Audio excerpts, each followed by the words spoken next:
Worldly people will say that, hey, if we don't have desires, how we can prosper? If we don't show anger, nobody listens to us. If we don't have a greed, we don't have a motivation. So these are the enemies for a person who wants to rise up on spirituality. Remember that. So in this material world, they are not enemies. So if material world is your goal, hey, have all these with you. Greed also, arrogance also, delusion also, anger also, desires also. But finally, if this has become your goal, which should be a goal of every human being, so now you have realized that this is my goal. I want to attain Godhood. I want to rise vertically up, not just keep on moving horizontally. Then these are enemies. Shat Ripus. Okay, so just keep that in mind, please. So today we're going to talk about the second enemy, which is called Krodha, anger. There are many degrees of Krodha. Ordinary annoyance to even intense annoyance, violent rage, contempt, intolerance, vengeance, and hatred. They are all forms of growth. As I said earlier, varying in degrees. Even people who are highly educated and apparently religious, they suffer from this malady. Nothing is more degrading for an aspirant than to keep his mind burdened with these manifold forms of growth for an aspirant sadhak. What do they do? These different forms of growth, they darken the mirror of the mind. The mind which we are trying to keep it clean. We do all kinds of sadhanas to keep the mind clean. Krodha darkens it. It dissipates our willpower, create illusions, waste mental energy. After a bout of anger, try to see, try to perform even a simple task of balancing your body on one foot. You won't be able to do it. And you are creating intensely negative karmas because you lose the power of reasoning in Krodha.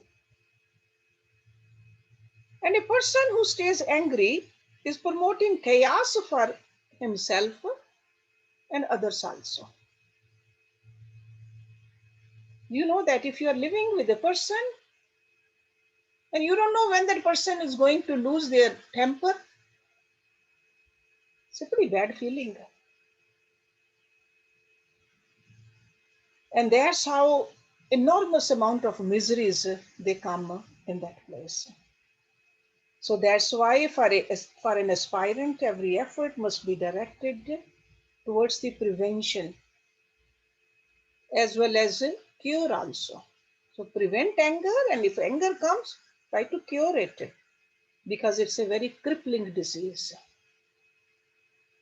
See, unless we look at it as a disease, unless we look at it as enemy, we won't confront it.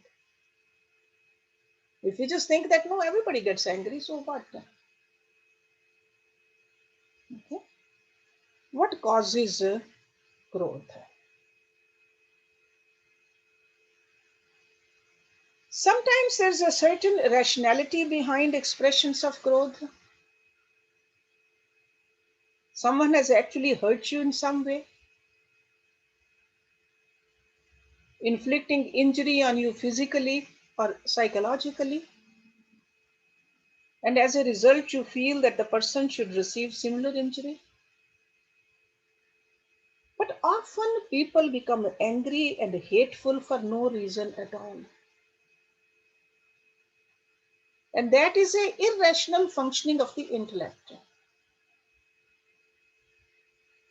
Often this irrationality stems from psychological impressions gathered in childhood and sometimes in the early adulthood also.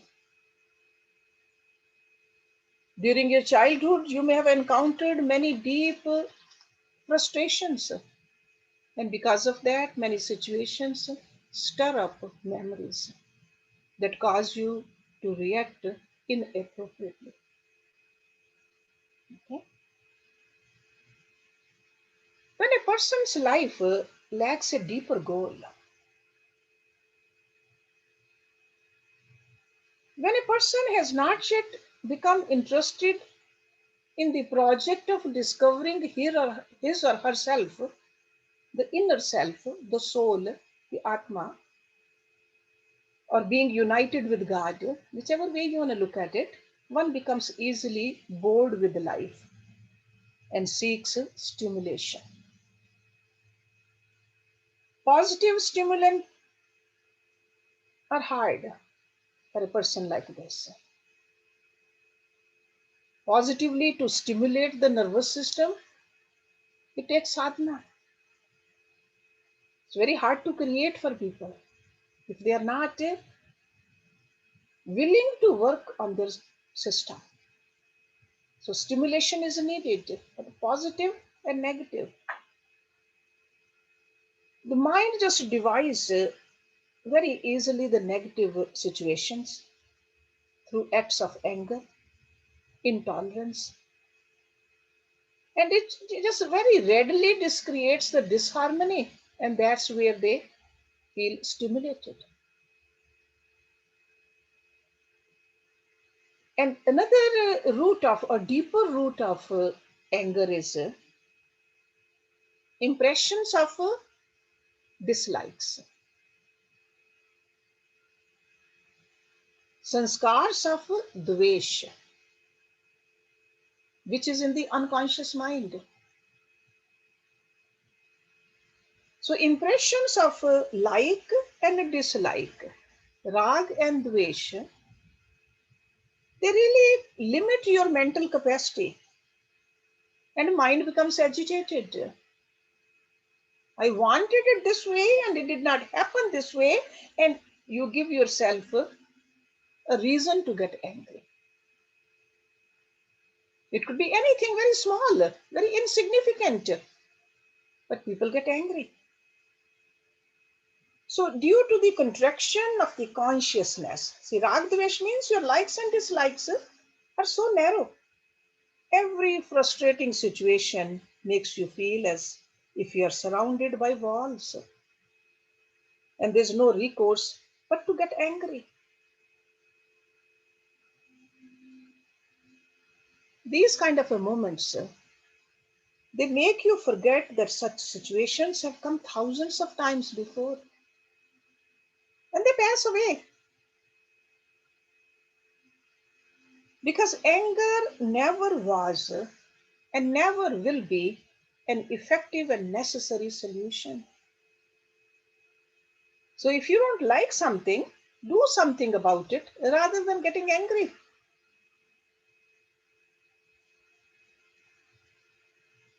So these yogis, they don't say that don't pick up a cause, do not do something about the situation, but getting into that angry bout is not the answer. And many aspirants, they make the mistake of justifying their bursts of anger as righteous indignation. They will often use the examples from the historical events. He says Krishna and Arjuna, they displayed anger in the war. They forget that it was a righteous war. That was a necessary form of anger in Mahabharata.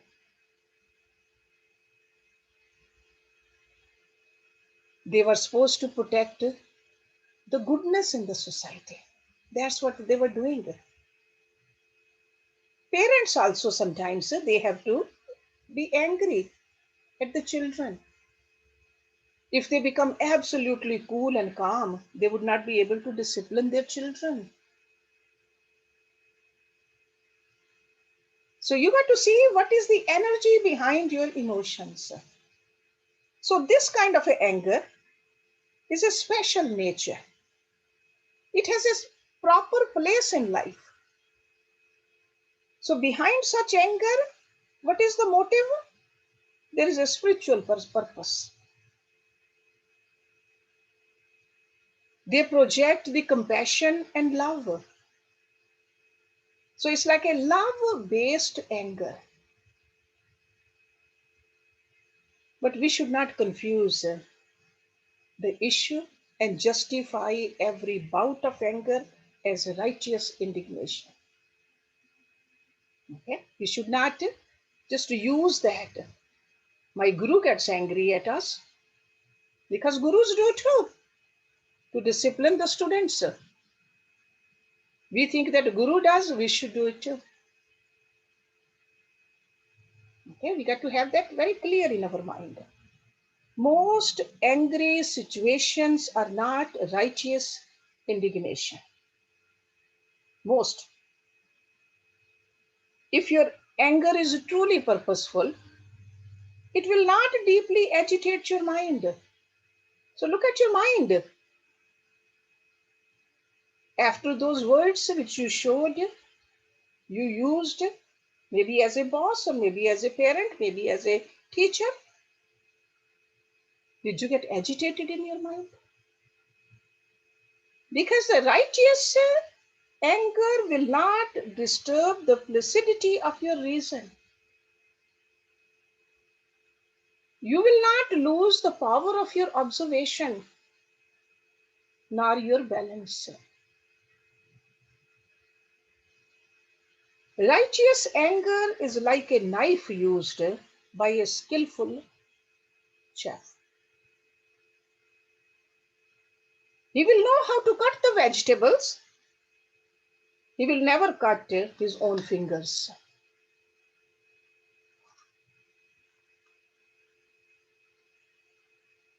Expression of Krodha, the anger, begin with your own heart.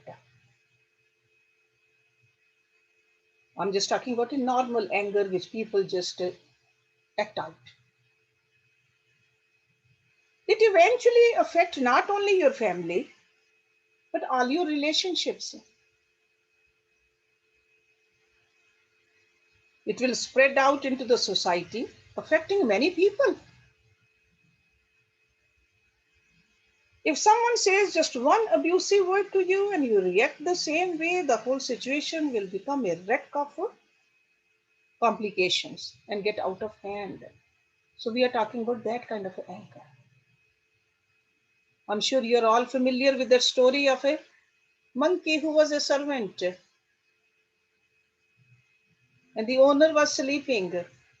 Fly came, sat on the owner's nose. What did the monkey do?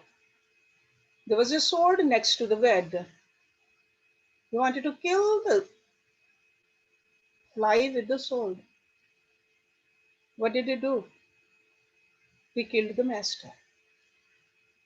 That is the anger. We burn everything. We destroy everything with this kind of anger. Anger expresses in three ways: physical, verbal, and mental.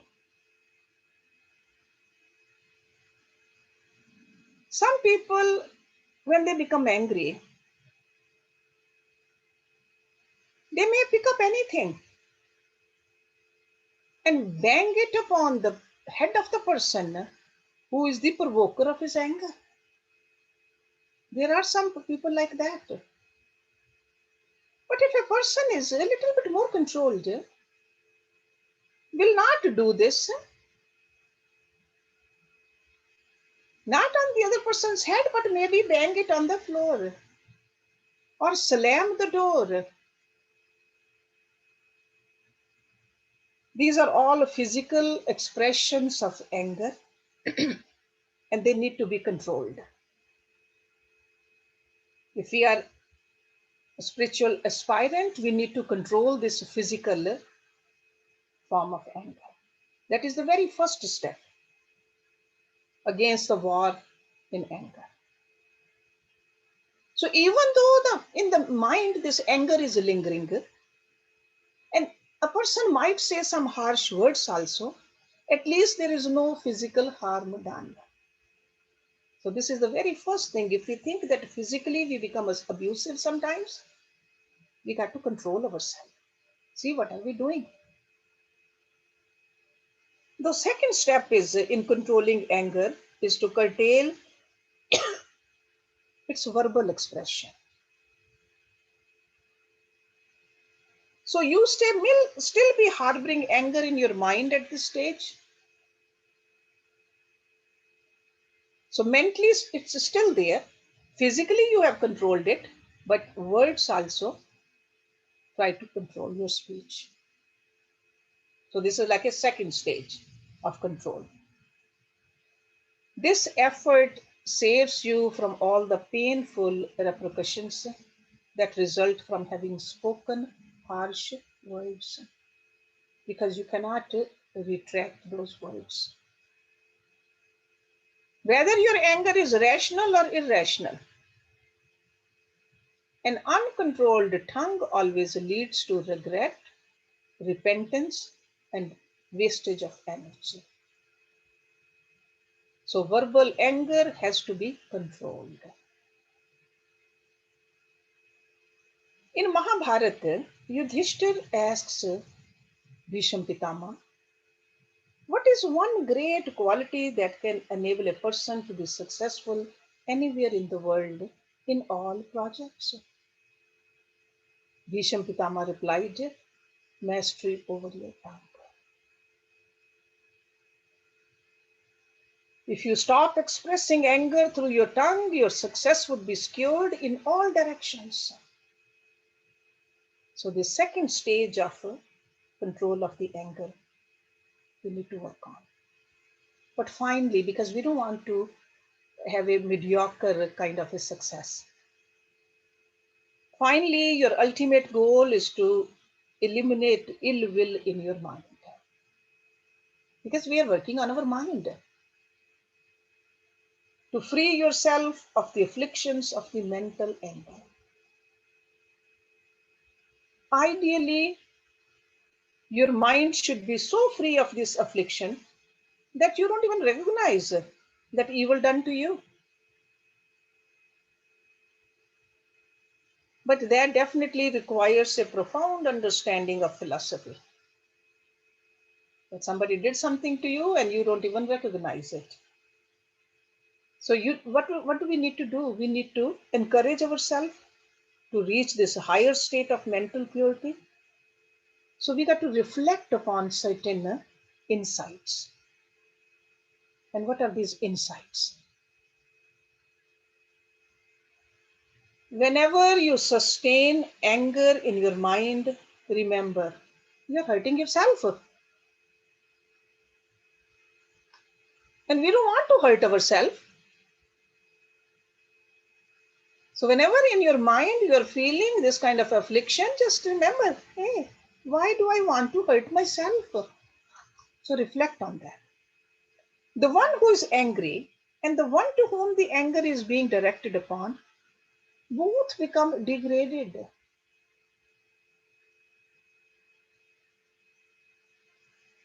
The effect on the person to whom you are directing your anger varies according to their karmas, that person's karmas.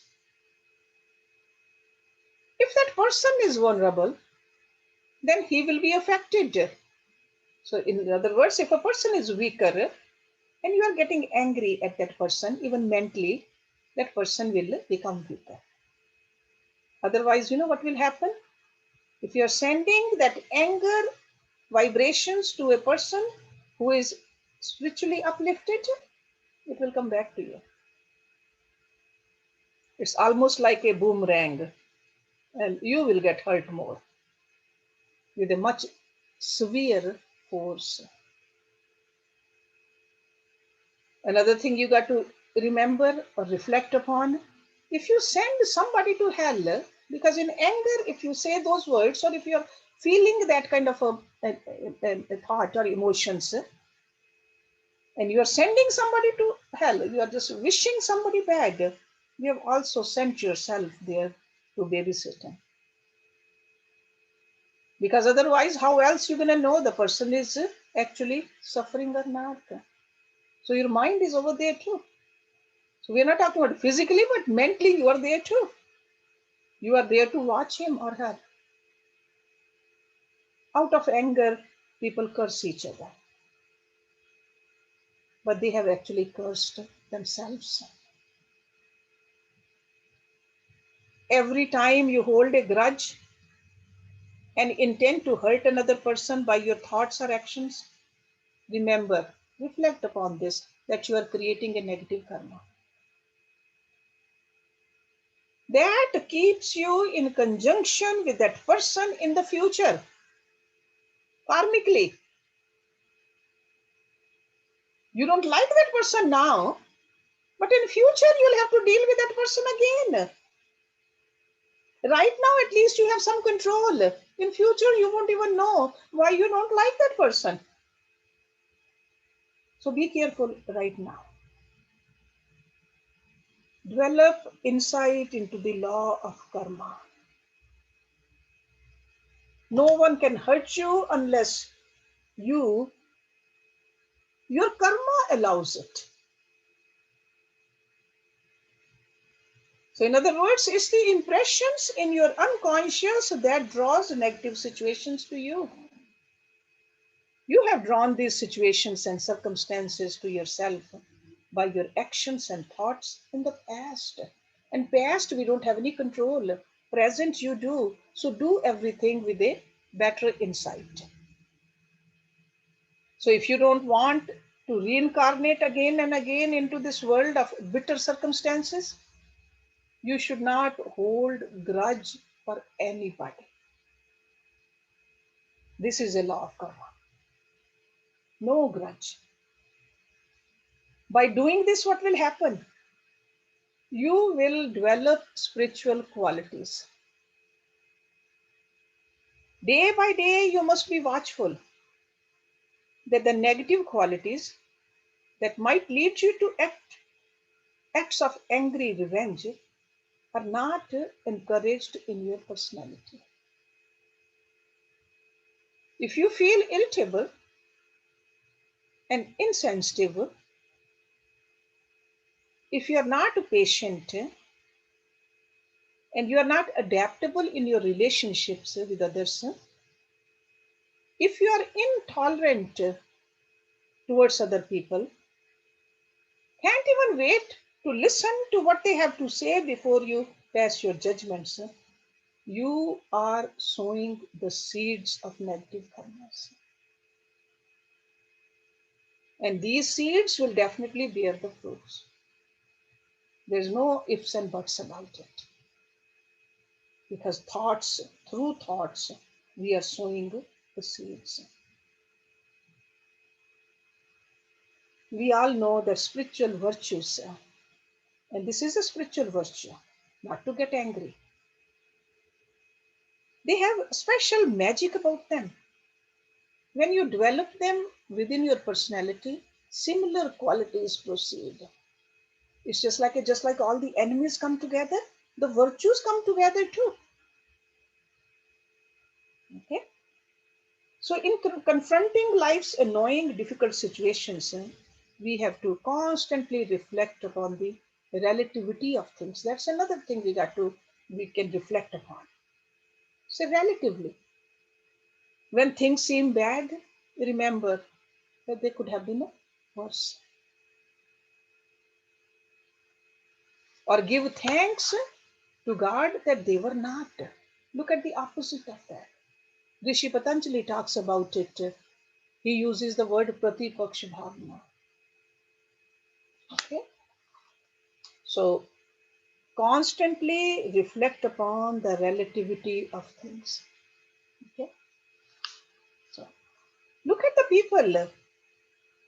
I mean, if we think we have worked hard and we are not so successful materially, look at other people who are worse than us. So relative. Life is short. This is another thing you can reflect upon. Must be well utilized. No matter how many years we live, it's still very short. Because the purpose is very high. So life is short and must be well utilized for a higher purpose.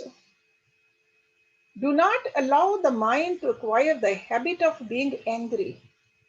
So it just becomes a habit actually. Some people very easily they get angry because they have cultivated that habit. Over little things, some people get very angry. So that's why be introspective. Look within yourself again and again. What is my mind doing right now? Is it on the edge of just getting angry? Or is it calm and tranquil? Because you're working, you have already worked on your physical anger. Because most of the people, they will not be physically violent. We know that. Verbally also we have some control. But a yoga student pays attention to this mental anger. Watch your mind. What is it doing?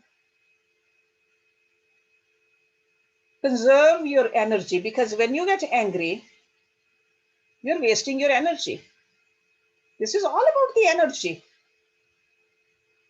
Conserve your energy for the central project of your life. And what is that?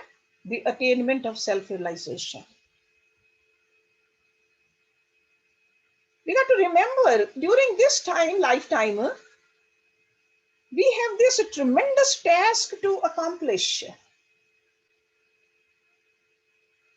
And for this task, we should be enduring, patient, forgiving, and broad-hearted as much as possible.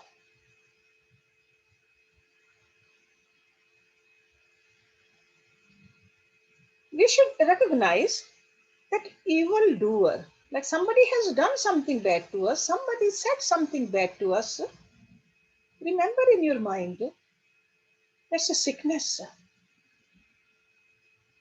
So evildoer is a sick person. We don't have to tell that person, but in our mind we know. Just like if the patient due to illness is throwing things around, the doctor will try to save himself from injury. He will not start throwing things back, right? So similarly, we should have that type of attitude in dealing with all those who seek to harm you. Because it's a sickness if somebody is intentionally trying to harm us. Protect yourself, not attacking back. So terminating anger or having a control of your anger implies promoting the opposite of anger, which is forgiveness, love, patience, endurance, understanding. Even in cases where the mind seems to direct hatred on a rational basis, a person must place before himself ideals taught by the saints. We should remember in the form of the stories, in the form of the teachings, in the form of the example given by those exemplary people. But we need to cultivate these qualities in us. Directing love and goodwill, even towards those who are crude, is definitely supernormal. Maybe right now we cannot do that. But unless we uphold this saintly ideal, We cannot rise beyond the normal level of a human consciousness.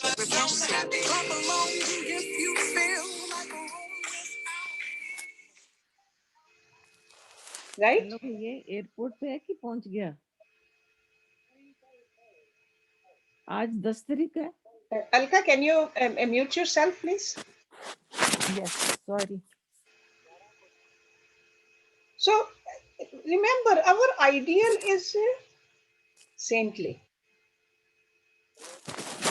We are on the path of, that's why, right in the beginning, I told you, this is for a person, these qualities are for a person who has seen that, realized that goal is Godhead.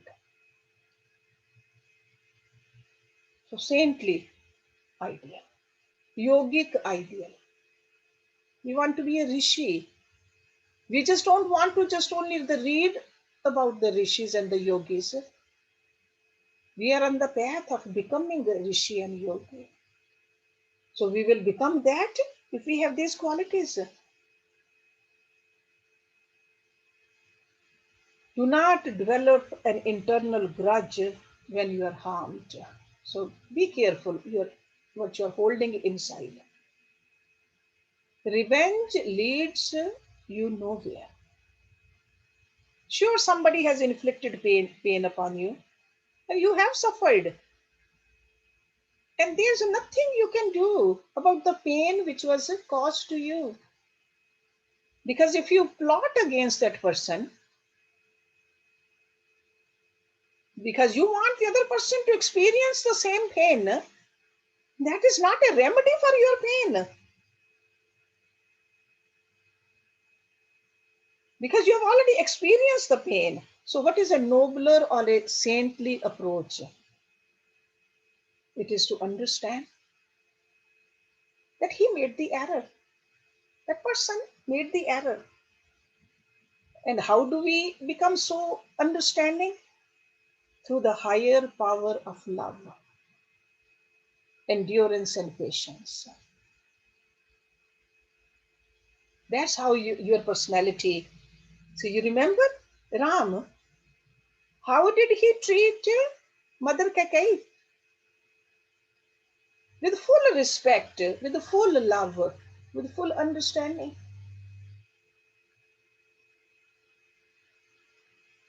Ram did not say that I am the only one who can act like this. Through, by looking at him, by reading about him, he cultivated that quality too. Tulsidas ji has written Ramayana also, and a lot of people read that Tulsidas Ramayana. What did he talk about a saintly personality? He said saintly personality is like a sandalwood tree. If you strike an axe against the sandalwood tree, what does the tree do to the axe? It simply makes the axe fragrant. Okay? So, in other words, if somebody does any harm to us, just still send good vibrations. It will help you. Okay? We got to learn how to break the cycle of violence. But to remember that no negative sentiment, especially hatred, can ever be appeased by enjoying or indulging in the same kind of a sentiment. Suppose you have hated a person for some time and would seeing that person revenged upon in a most miserable manner, you just have that kind of a feeling. You think you'll be free of that hatred? No. The more you hate and seek revenge on that person, the more you fear that person's revenge in the future. So this negativity grows. It does not, negativity attacked by another negativity does not get cancelled. Negativity gets cancelled only when it's attacked by positivity.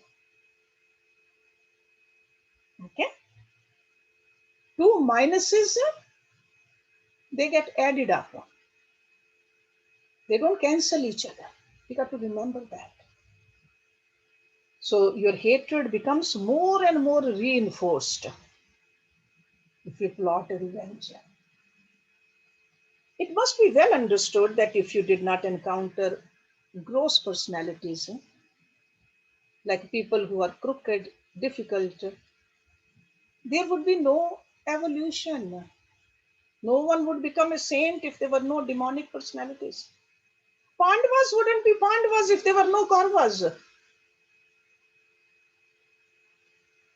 So if these kind of personalities come in our life, just remember this is the time for me to work on my positive qualities even more.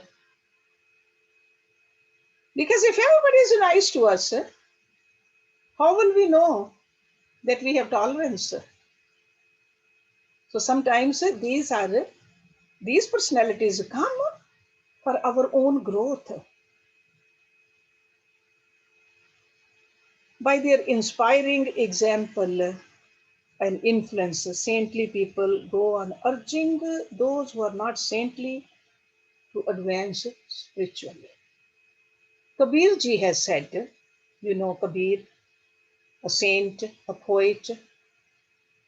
He said, if you find someone who insults you constantly, appreciate that person and give them a place in your home. Why? Because that person will purify your mind without the help of soap and water. So he goes to that level. That's why he's called a Saint Kabir. He says, simply cherish everyone who constantly criticizes you and never allows you a moment's peace. Do whatever you can to keep them around because this person is giving you the opportunity of gaining mental strength by keeping your mind alert, your will effective, and your introspection keen.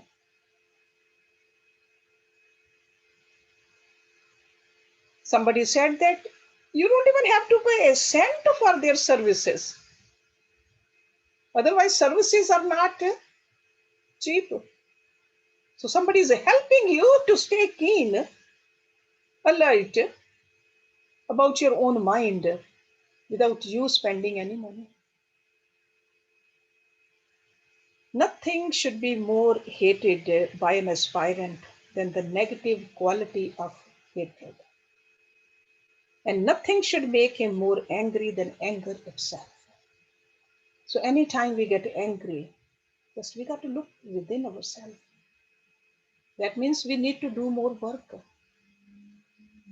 Watch our watch your thoughts, watch your emotions. Because if these vices exist,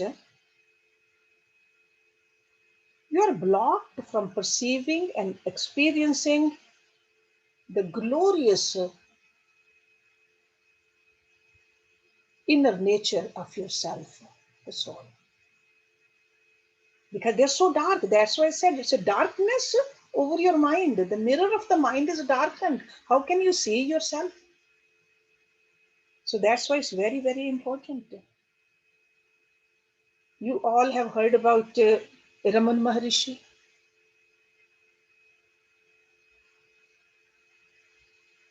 Once several thieves entered the ashram of this great yogi at night. They thought that so many people visit this ashram daily. Ashram must have a lot of money and costly objects. But to their disappointment, they could not find anything in the ashrams because ashrams are simple places. At that time, Maharishi was absorbed in deep meditation when those thieves came. The thieves asked the Maharishi for his wealth and getting no response because he was in Samadhi. They struck him with a stick. Some disciples, they woke up because of the noise and the commotion. They rushed to Maharishi and saw that what happened. By the time the thieves, they just ran away. All these disciples, they were very angry about it because these people, they inflicted injuries on their guru.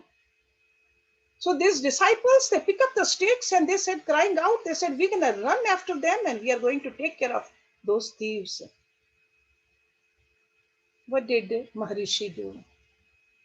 He told them, do not go after them. Stop and think. If your teeth bite your tongue, do you knock them off? So, reflecting on that question, the disciples learned a profound spiritual lesson.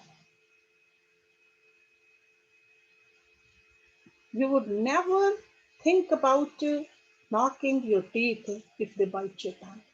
We all know that.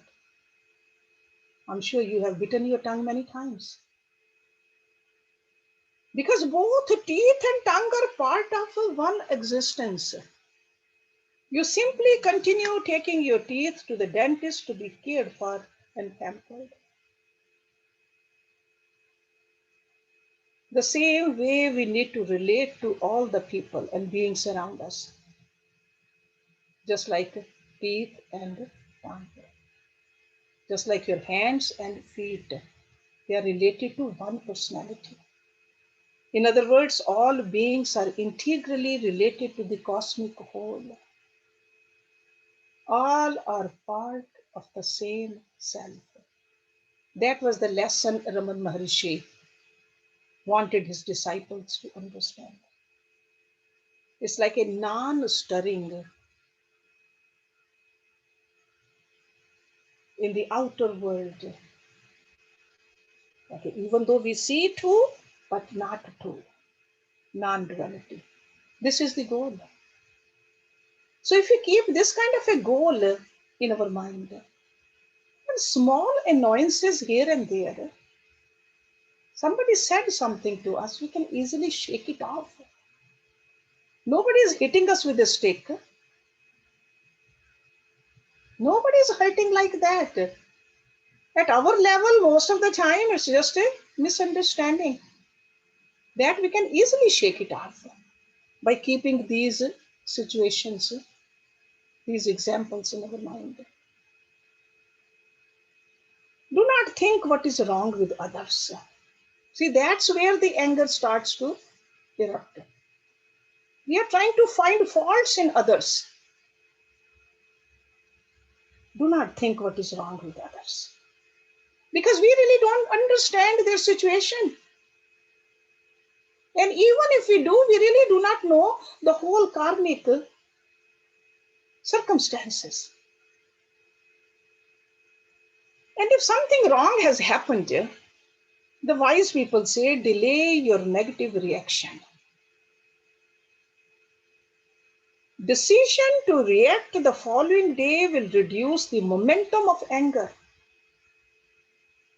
Do not right away send the email if somebody said something to you. Wait a while. Think about it. Build relationships, because a lot of times this anger is because of the relationships. Build relationships without expectations.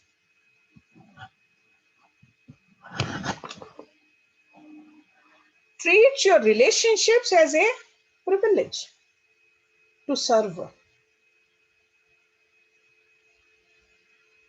You will come out of your selfishness. Because when we expect, what is it? That is a selfishness. And another thing, last thing I'll say, then we'll have some dialogue. Avoid publicizing your negative attitude.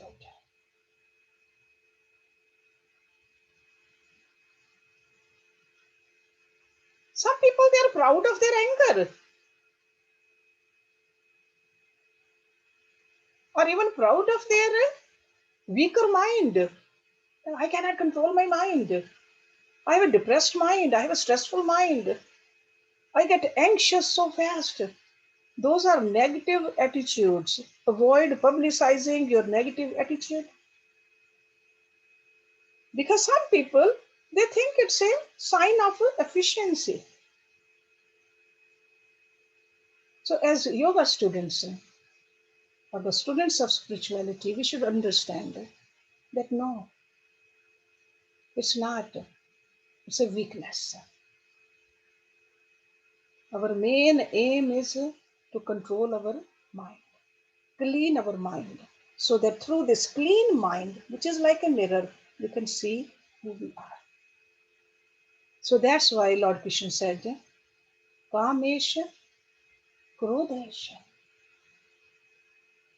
And he said, these arise out of a Rajogun. And Rajogun is a materialistic point of view in life. It's a Rajsikta. And students of spirituality, we want to become more and more sattvic, not rajasic. We have seen enough materialism. We have dealt with enough of this matter. We want to know who we are. So that's why these enemies of ours on the path of spirituality must be conquered. And nobody else can conquer but ourselves. These are our enemy, inner enemies, enemies of the mind. Just like I said, physically, verbally, we know how to control it now. But mentally, we definitely need to control if we want to rise up on this path of spirituality. Okay, so I'll stop talking. So, if you have any question, comment, something you want to add, feel free to. And after this, I am sure today Rita is the one who